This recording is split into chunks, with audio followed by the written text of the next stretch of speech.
तो दोस्तों आ गया है साल 2024 और आप लोगों को पता है कि इस साल हम लोग का जो है जनरल इलेक्शन होने वाला है।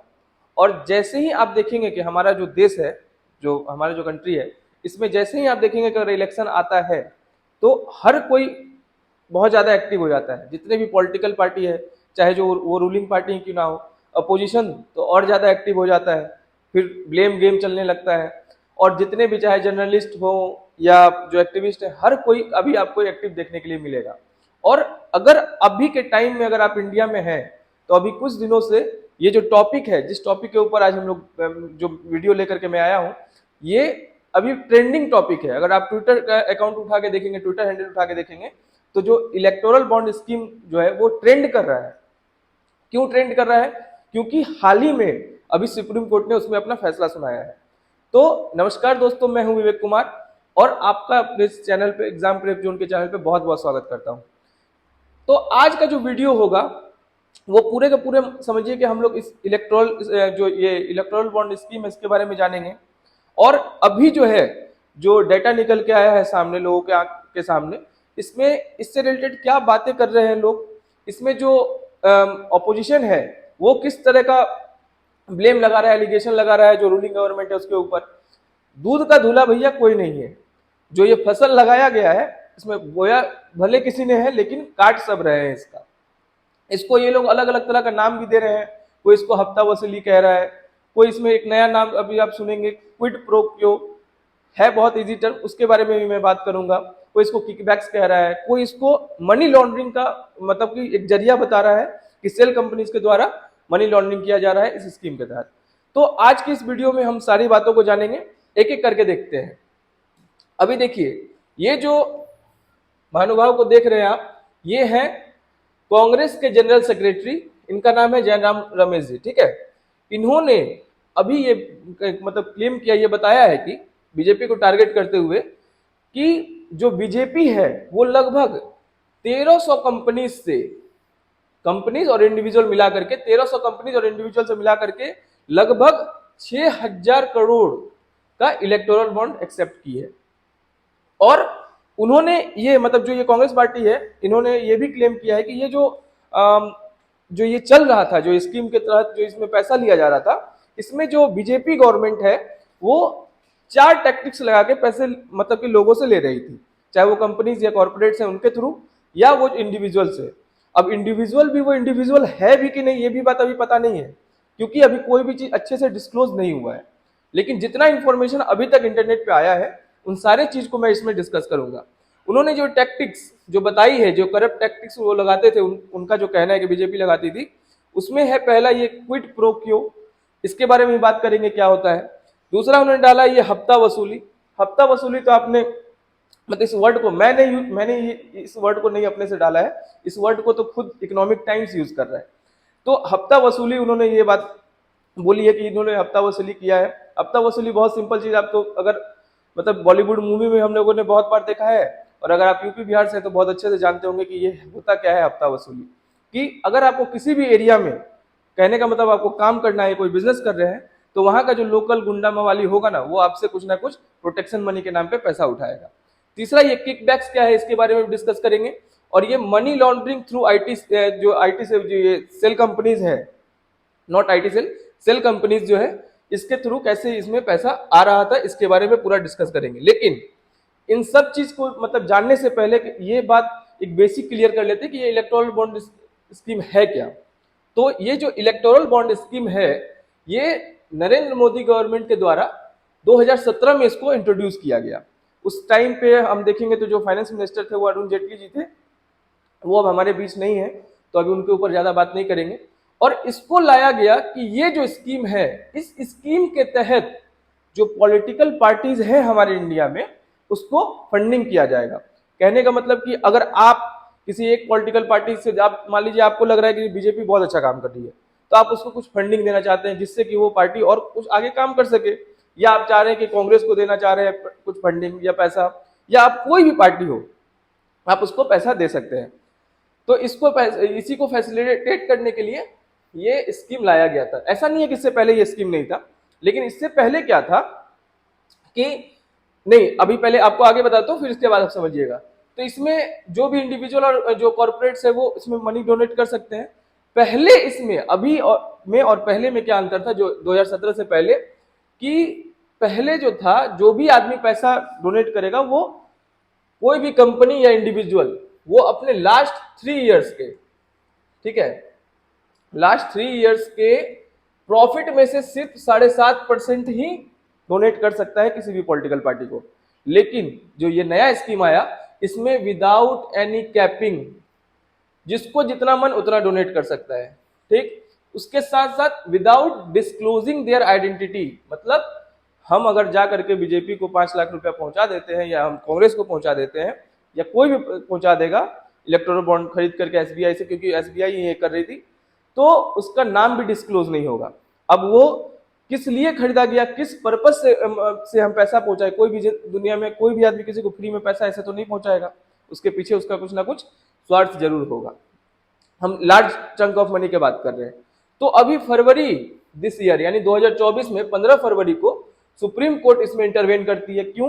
क्योंकि बहुत सारा आप देखेंगे कि जो पीएलआई यानी पब्लिक इंटरेस्ट पीआईएल जो है पब्लिक इंटरेस्ट लिटिगेशन डाला गया सुप्रीम कोर्ट में, इसके थ्रू सुप्रीम कोर्ट भी इसमें एंटर करती है और सुप्रीम कोर्ट इस स्कीम को अनकॉन्स्टिट्यूशनल बताते हुए इसको स्ट्रक डाउन कर देती है। इसका जो प्रोमिनेंट फीचर जो मैंने आपको बताया कि जो प्रोमिनेंट फीचर था इसका इलेक्टोरल बॉन्ड का, कि ये जो है ना एनोनिमिटी ऑफ डोनर्स, कि जो भी आदमी अगर या कोई इंडिविजुअल या कोई भी कॉर्पोरेट इसमें डोनेट कर रही है उसका जो नाम है उसको कॉन्फिडेंशियल रखा जाएगा, कितना पैसा दिया उसको भी कॉन्फिडेंशियल रखा जाएगा।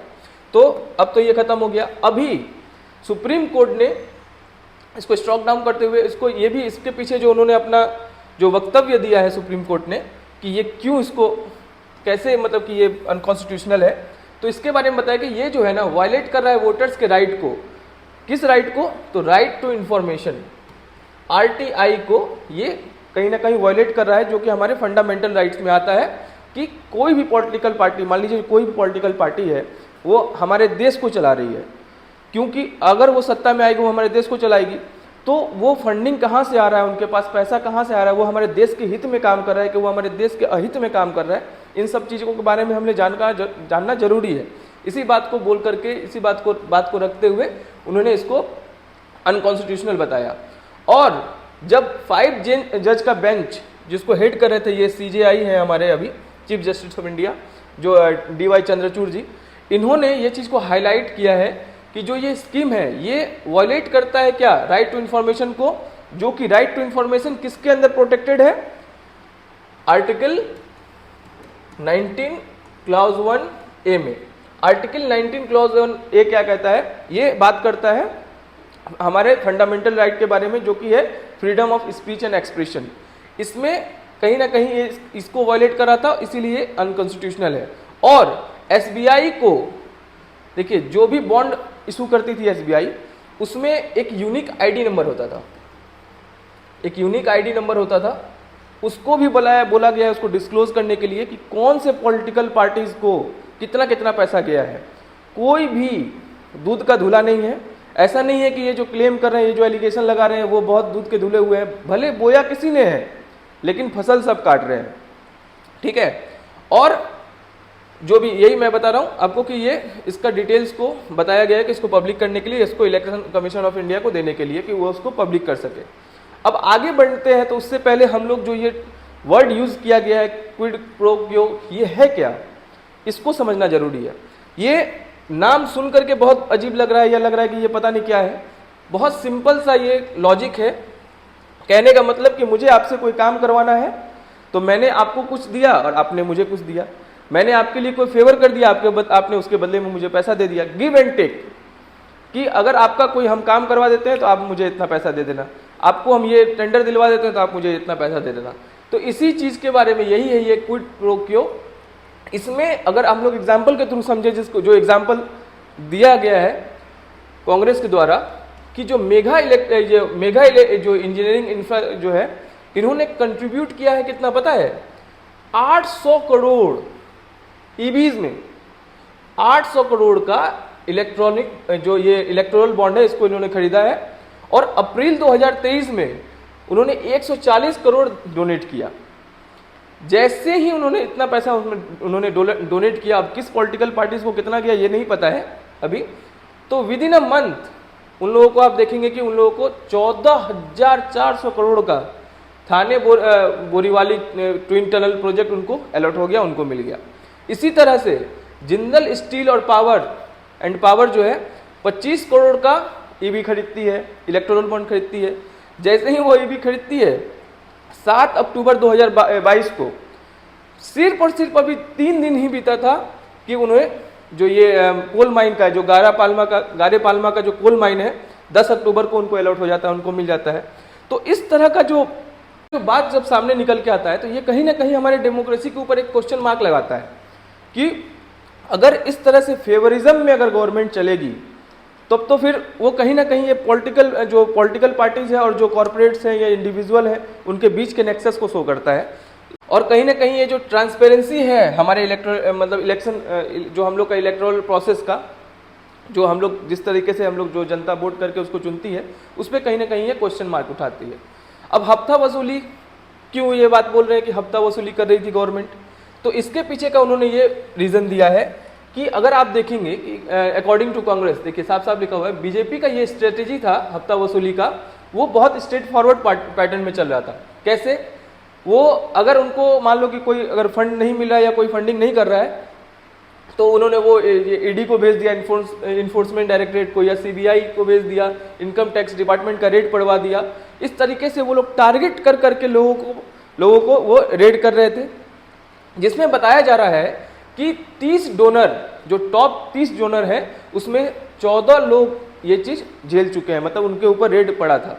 अगर हम लोग इससे पहले पिछले साल का बात करें 2023 का, तो एक इन्वेस्टिगेशन में देखा गया कि जो मतलब कि जैसे ही उनके ऊपर रेड पड़ा है कंपनी के ऊपर, तुरंत उसके बाद वो आप देखेंगे कि उन्होंने इलेक्ट्रोल बॉन्ड खरीदा और वो सेटलमेंट हो गया। अगर इसमें हम लोग बात करें नाम को अगर देखा जाए, नाम के थ्रू देखा जाए, तो इसमें जो कंपनीज हैं, हेट्रो फार्मा का नाम निकल के आ रहा है सामने, और यशोदा हॉस्पिटल, उन्होंने मतलब लार्ज चंक ऑफ मनी उन्होंने इलेक्ट्रोल बॉन्ड को खरीद करके डोनेट किया है। गोलमाल है भाई, सब गोलमाल है, बिल्कुल वही बात हो रहा है। क्यों? क्योंकि कुछ ना कुछ तो चल रहा है। और मैं क्या कहूँ, मतलब कि एक मार्कंडेय काटजू हैं, वो भी एक जस्टिस रह चुके हैं, और उनका मैं एक बार इंटरव्यू देख रहा था, तो उसमें उनसे एक बच्चे ने पूछा कि अच्छा सर ये बताओ आप, मतलब वो हमेशा गवर्नमेंट को या जो भी गवर्नमेंट रहती थी पावर में, उनको वो हम देखते थे कि वो जो है कि उसका कहीं ना कहीं क्रिटिसाइज करते थे। तो वो बच्चा बड़ी सिंपली उनसे पूछता है कि सर तब आप ही बता दो कि मुझे वोट किसको करना चाहिए। उनका जो आंसर था ना वो बहुत ज़बरदस्त दिल जीतने वाला था। उन्होंने कहा कि जो मार्केट है ना, मतलब कि जो कंट्री है, इसमें जो भी पॉलिटिकल सब सारे चोर बैठे हुए हैं, जो कम चोर है उसको वोट कर देना। यानी मतलब दूध का धुला कोई नहीं है, वही इसीलिए मैंने इस लाइन को उठाया है। अगर आप बात करें, अब मैं टॉपिक पे आता हूँ कि दिसंबर 2023 का, तो ये सिरदी साई इलेक्ट्रिकल्स है, ठीक है, इनका जो है इनके ऊपर डिपार्टमेंट मतलब इनकम टैक्स डिपार्टमेंट का रेड पड़ा और इन्होंने लगभग 40 करोड़ का इलेक्ट्रॉनिक बॉन्ड खरीदा उसी बार, मतलब तुरंत जनवरी में। कब? दिसंबर में रेड पड़ा, और अभी इस साल मतलब 2024 के जनवरी में इन्होंने 40 करोड़ का ये इलेक्ट्रॉनिक बॉन्ड खरीदा।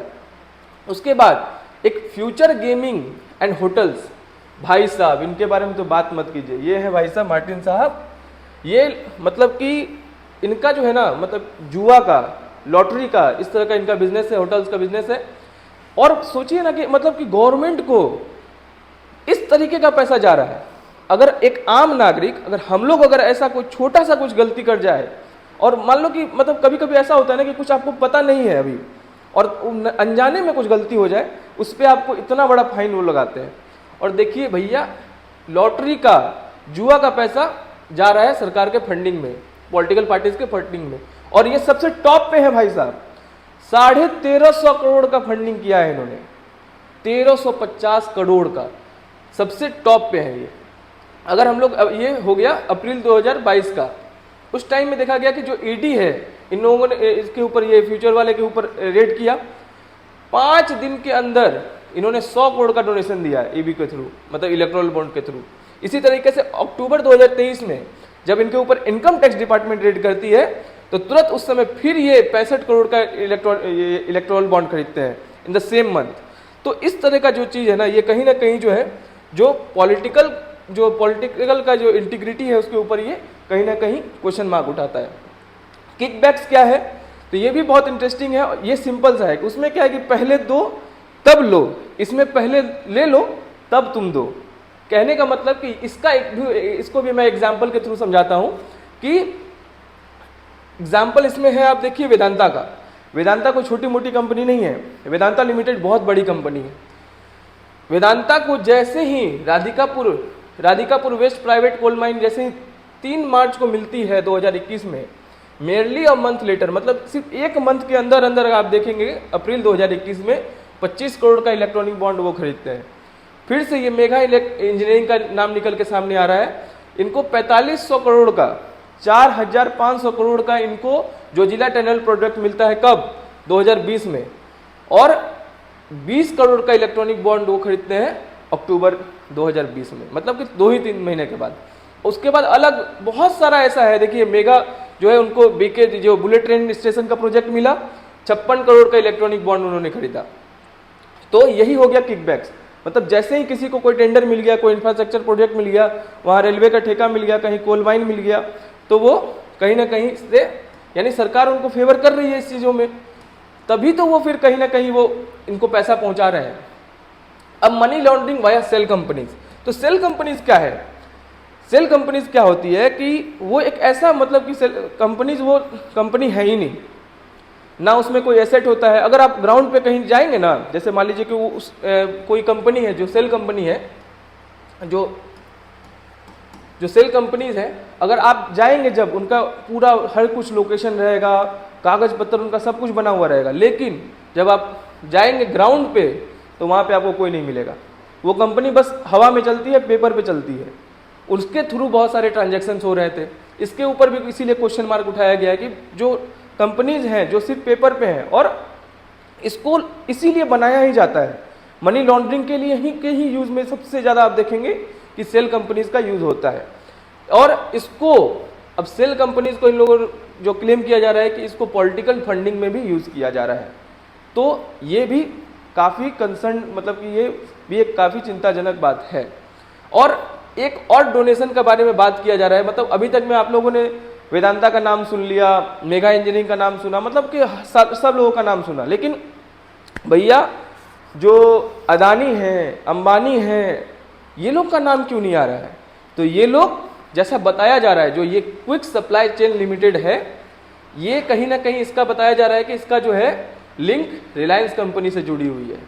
इन्होंने भी 410 करोड़ रुपए का ये इसमें इन्होंने अपना इलेक्ट्रॉनिक बॉन्ड खरीदा है। और मजेदार बात क्या है पता है कि ये जो कंपनी है जो 410 करोड़ रुपए का डोनेशन दे रही है, इसका आज तक का पूरा जो मतलब शेयर है, जो कैपिटल है इसके पास, जो पूरा कंपनी का ये है, वो मात्र 109 करोड़ की है। कंपनी 109 करोड़ की, और ये डोनेट कितना कर रही है? 410 करोड़। कहां से आ रहा है पैसा? ये सोचने वाली बात है। उसके बाद 109 या 130 करोड़ है, सॉरी 130 करोड़ रुपए इसका है, बात तो वही हुई। तो ये वही मैं बता, देखिए सेल कंपनी ये खोखला होता है, खाली ऊपर से देखने में लगेगा बहुत बड़ा, अंदर में जब जाएंगे इसमें तो ये पूरा खोखला होता है। तो एसबीआई का डाटा अब क्या कह रहा है? तो एसबीआई का डाटा क्या कह रहा है कि ये जो स्कीम लॉन्च किया, मतलब कि 2017 में भले स्कीम आया, तो शुरुआत के टाइम में मतलब कि जो मार्च में स्टार्ट हुआ, स्टेट बैंक के पास जो है ना डाटा जो है वो 2019 से पहले का नहीं है। 2019 मतलब अप्रैल से 2019 के बाद का ही उनके पास जो भी ट्रांजैक्शन हुए हैं वो डाटा है। और जैसा बताया जा रहा है कि लगभग 2500 करोड़ रुपए 2019 से पहले भी इलेक्ट्रॉनिक बॉन्ड खरीदे गए हैं, जिसका कोई हिसाब ही नहीं है। तो और ये भी बताया जा रहा है कि जो इलेक्ट्रॉनिक बॉन्ड्स जो खरीदे गए थे उस टाइम पे, उसमें 95% जो है वो बीजेपी को गया है। इसी का प्रॉपर जांच करने के लिए ये जो मैंने आपको बताया कि ये जो यूनिक बॉन्ड आईडी नंबर मांगा जा रहा है, ये यूनिक बॉन्ड आईडी नंबर की जो रेसिपिएंट है, मतलब कि जो पैसा फंडिंग आया इतना रुपए का फंडिंग आया, तो कम से कम ये तो पता चल जाए कि किसने पैसा दिया और जो कौन कौन से ऐसा पॉलिटिकल पार्टीज है जिसको पैसा मिला है। अभी सारा नाम तो निकल के सामने नहीं आया है, लेकिन कुछ एक नाम, जैसे ये तो पहले का था, अभी कुछ एक नाम जो है निकल करके सामने आया है विद प्रूफ के साथ, कि जो लिस्ट ऑफ डोनर्स हैं जिन्होंने खास करके जो ऐसे डोनर्स का भी नाम निकल के सामने आया जो बड़ा अमाउंट उन्होंने मतलब कि इलेक्टोरल बॉन्ड खरीदा है। 10 करोड़ रुपए से ज़्यादा का जिसने इलेक्टोरल बॉन्ड खरीदा है, उसमें अगर आप लोग देखेंगे तो बड़े इंडस्ट्रियलिस्ट इंक्लूडिंग प्रोमिनेंट इंडस्ट्रियलिस्ट, उसमें आप स्टील टाइकून लक्ष्मी मित्तल का नाम देखेंगे, एयरटेल सुनील भारती मित्तल का नाम सुनेंगे, वेदांता हो गया, आईटीसी हो गया, महिंद्रा एंड महिंद्रा हो गया, ऐसा कोई मतलब कि लिस्ट बहुत बड़ा है, पीवीआर हो गया, मतलब बहुत सारा लिस्ट है। ये तो हो गए मतलब जो इंडस्ट्रियलिस्ट हैं। इंडिविजुअल कितने सारे हैं, इंडिविजुअल भी इंडिविजुअल है या वो भी एक सेल कंपनी है जो एक इंडिविजुअल नाम से चल रहा है। एक मोनिका नाम की लड़की का भी, अब वो लड़की है कि कंपनी है ये भी नहीं पता है। उसके बाद अभी जो फ्यूचर गेमिंग के बारे में बताया उन्होंने, उसका तो मैंने आपको बताया है कि वो सबसे ज़्यादा सबसे हिट लिस्ट पे है, 1350 करोड़ का उन्होंने लगभग डोनेशन दिया है। अग्रवाल जो वेदांता ग्रुप के हैं, जो अग्रवाल्स हैं, उन्होंने 398 करोड़ यानी 400 करोड़ का इलेक्ट्रॉनिक बॉन्ड खरीदा है। मतलब बार बार जो ये अमाउंट निकल रहा है ना, समझ ही में नहीं आ रहा है कि ये क्या हो रहा है। उसके बाद सुनील मित्तल की जो कंपनीज हैं उन्होंने 250 करोड़ यानी 246 करोड़ का आप लोगों ने देखेंगे कि उन्होंने भी ये इलेक्ट्रॉनिक बॉन्ड खरीदा है। स्टील मैग्नेट लक्ष्मी निवास मित्तल ने 35 करोड़ का सेल्फ इंडिविजुअली अपने इंडिविजुअल कैपेसिटी के ऊपर 35 करोड़ का खरीदा है। मेगा इंजीनियरिंग को कॉन्ट्रैक्ट मिला तो उसको जैसे ही कॉन्ट्रैक्ट मिला, मेगा इंजीनियरिंग ने टोटल अभी तक में 966 करोड़ रुपए का डोनेशन दिया है, मतलब वो इलेक्ट्रॉनिक बॉन्ड के थ्रू डोनेशन दिया है। अगर टोटल ये डोनर्स की बात करें तो 213 डोनर्स ऐसे हैं, 213 डोनर्स ऐसे हैं जिसका जो अमाउंट है वो 10 करोड़ से ऊपर का उन्होंने इलेक्ट्रॉनिक बॉन्ड्स कहीं ना कहीं उसमें खरीदा है। और जैसा कि मैंने आपको शुरू में बताया कि बोया भले किसी ने, लेकिन फसल काटने में किसी ने भी अपना मतलब ये जाने नहीं दिया है, बारी अपना जाने नहीं दिया। ऐसा नहीं है कि सिर्फ एक पार्टी को पैसा आया है, इसमें जितने पार्टियों का नाम आप पढ़ रहे हैं वो नेम अगर इसको आप देखें तो ये बीजेपी हो गया, चाहे कांग्रेस हो गया, एआईडीएमके हो गया, डीआरएस हो गया, शिवसेना हो गया, टीडीपी हो गया, डीएमके, ये डीएमके पार्टी को जो फ्यूचर गेमिंग और वाला जो है ना वो एंड होटल्स वाले जो वो मार्टिन साहब है, उनका जो 1350 करोड़ का कंट्रीब्यूशन है उसमें से 509 करोड़ तो सिर्फ डीएमके पार्टी को गई है। सबको मिला है, आरजेडी हो गया, आप हो गया, समाजवादी पार्टी, मतलब कोई पार्टी नहीं है जिसको नहीं मिला है।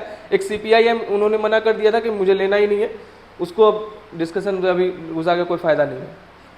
तो की details of electoral bond purchase की अगर वो बात करें तो एसबीआई ने जो डिस्क्लोज किया है वन सेकेंड डाटा, उसमें ये बताया जा रहा है कि जो 22,000 अप्रैल 2019 से, क्योंकि उससे पहले का तो वो बता रहे हैं कि हमारे पास डाटा है ही नहीं, अप्रैल 2019 से अभी तक में 2024 तक में 15 फरवरी 2024 तक में टोटल जो है 22,217 इलेक्टोरल बॉन्ड खरीदे गए हैं 15 फरवरी 2024 तक में, जो कि पॉलिटिकल पार्टीज उन्होंने रिडीम किया है।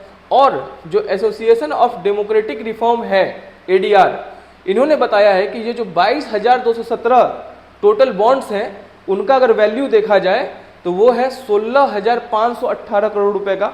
ये प्रीवियस डाटा है, अभी तो इसको शायद 20,000 करोड़ के लमसम का बताया जा रहा है, जो कि 2018 से लेकर के 2024 के बीच में खरीदा गया है। 16,000 जो कि पॉलिटिकल पार्टीज को मतलब ईडी के थ्रू, मतलब ये इलेक्टोरल बॉन्ड के थ्रू, ईबीज के थ्रू वो उनको रिसीव हुआ है, उनको मिला है। और इसमें जो सबसे टॉप पोजीशन पे है, और वो तो ऑब्वियस सी बात है, जिसका भी प्रेजेंट में सरकार होगा लोग उसी के पास जाएगा ना उसको पैसा पहुंचाने के लिए, क्योंकि अगर कहने का मतलब जिसके पास चीनी होगा चीटी वहीं आएगी ना, वही चीज़ हुआ है। बीजेपी को जो है वो हाईएस्ट उनको कंट्रीब्यूशन मिला है इलेक्ट्रॉनिक बॉन्ड्स में, उनको 6500 यानी 6,566 करोड़ रुपए सिर्फ बीजेपी को गया है, जो कि 54.77% है।